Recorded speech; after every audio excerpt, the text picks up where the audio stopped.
حضرت جبرائیل علیہ السلام فرشتوں کے جلوس کو لے کر کے آ رہے تھے۔ پہلے آسمان پہ ایک فرشتہ ایسا تھا جس کے ہاتھ اور پیر دونوں کٹے ہوئے تھے۔ اس فرشتے نے کہا کہ آج یہ فرشتوں کی جماعت کہاں جا رہی ہے؟ تو حضرات گرامی ایک فرشتے نے کہا آج نبی آخر الزماں کے یہاں پر، آج نبیوں کے سردار کے یہاں پر، آج دونوں عالم کے مالک و مختار کی لاڈلی بیٹی فاطمہ کی گود میں ایک ایسا شہزادہ آیا ہے جسے دنیا حسین کے نام سے جانے گی، جسے دنیا حسین کے نام سے یاد کرے گی۔ آج اس شہزادے کو مبارکباد دینے کے لیے ہم جا رہے ہیں۔ اس شہزادے کی آمد کی خوشخبری پر آمد پر ہم مبارکباد پیش کرنے کے لیے جا رہے ہیں۔ اس فرشتے نے کہا مجھے بھی ساتھ میں لے چلو۔ ایک فرشتے نے اپنی پیٹھ پر اسے بٹھالا۔ نبی کی بارگاہ میں فرشتوں کی جماعت آ رہی ہے۔ جبرائیل علیہ السلام اور جبرائیل کے ساتھ میں وہ فرشتوں کی جماعت امام حسین کی آمد کی مبارکباد پیش کرنے کے لیے نبی کی بارگاہ میں ہے۔ جبرائیل عرض کرتے ہیں آقا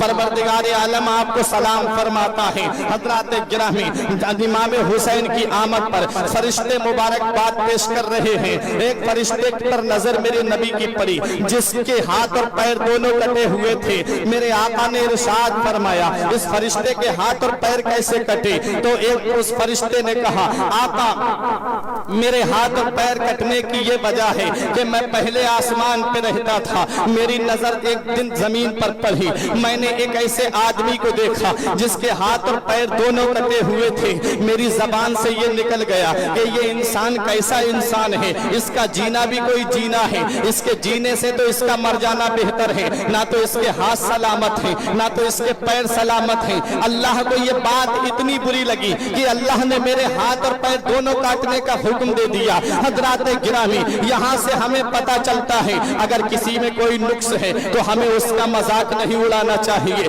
یہاں سے ہمیں پیغام ملتا ہے اگر کسی کے اندر کوئی کمی ہے تو ہمیں اس کی ہنسی نہیں بنانا چاہیے۔ اگر کسی کے اندر کوئی عیب ہے تو ہمیں اس کے عیب کو ظاہر نہیں کرنا چاہیے۔ اگر کسی کی آنکھ میں خرابی ہے تو ہمیں اس کی آنکھ کو دیکھ کر کے مذاق نہیں اڑانا چاہیے۔ اگر کسی کے پیر میں پولیا ہے تو ہمیں اس کے پیر کو دیکھ کر کے مذاق نہیں اڑانا چاہیے۔ اگر کسی کے ہاتھ میں خرابی ہے تو ہمیں اس کا ہاتھ دیکھ کر کے مذاق نہیں اڑانا چاہیے۔ اللہ کا قرآن کہتا ہے کہ کوئی قوم کسی قوم کا مذاق نہ اڑائے، جس کا تم مذاق اڑا رہے ہو وہ اللہ کی بارگاہ میں تم سے بڑا بھی ہو سکتا ہے۔ اللہ کی بارگاہ میں اس کا مرتبہ تم سے زیادہ بھی ہو سکتا ہے، کیونکہ مرتبے تو اللہ جانتا ہے۔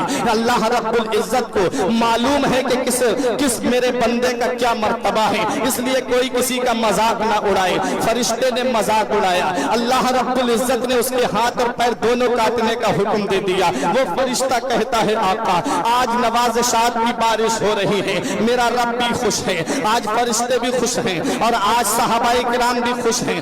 یا رسول اللہ آج نواسے کی آمد پر اگر میں آپ سے کچھ مانگوں تو مجھے ملے گا۔ نبی ارشاد فرماتے ہیں تو مانگ، آج میرا نواسا آیا ہے، آج میرا شہزادہ آیا ہے، مانگ تو جو مانگنا چاہتا ہے تجھے دیا جائے گا۔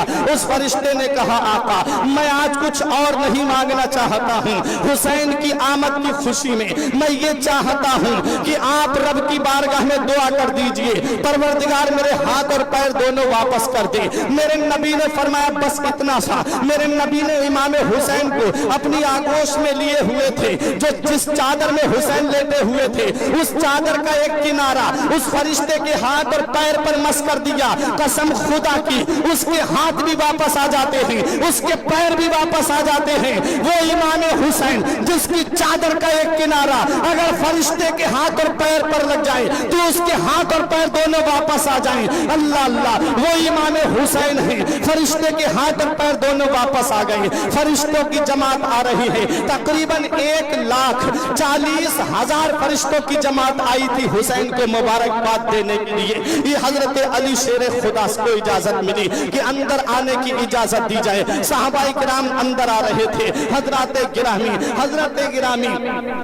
امام حسین کی آمد کی خوشی میں صحابہ کرام مبارکباد دے رہے ہیں، صدیق اکبر مبارکباد دے رہے ہیں، فاروق اعظم مبارکباد دے رہے ہیں، عثمان غنی مبارکباد دے رہے ہیں۔ علی گھر میں لاڈلے کا آنا مبارک ہو، فاطمہ گھر میں لاڈلے کا آنا مبارک ہو۔ حضرات گرامی وہ فرشتہ جس کے ہاتھ اور پیر واپس آئے تھے سب خوشی منا رہے تھے، اس کی آنکھوں سے آنسو ٹپک رہے تھے۔